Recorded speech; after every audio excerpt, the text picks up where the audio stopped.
వేంగి చాళుక్యుల కాలం నాటి నుంచి స్వామి ఉన్నాడని ప్రతీతి.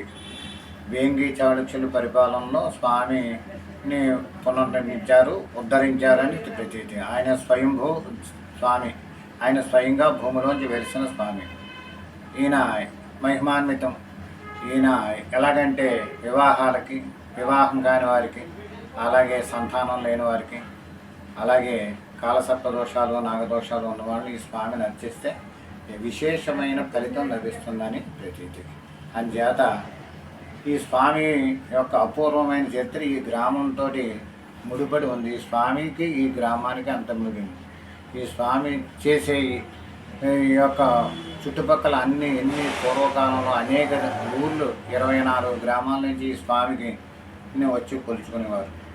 అపూర్వంలో ఈ స్వామి తిరునాళ్ళు ఎంతో అద్భుతంగా అపూర్వంగా జరిగేవి. కాలక్రమేణా ప్రతి గ్రామంలోనూ సుబ్రహ్మణ్యేశ్వర స్వామి దేవాలయాలు వెలిసిన మూలన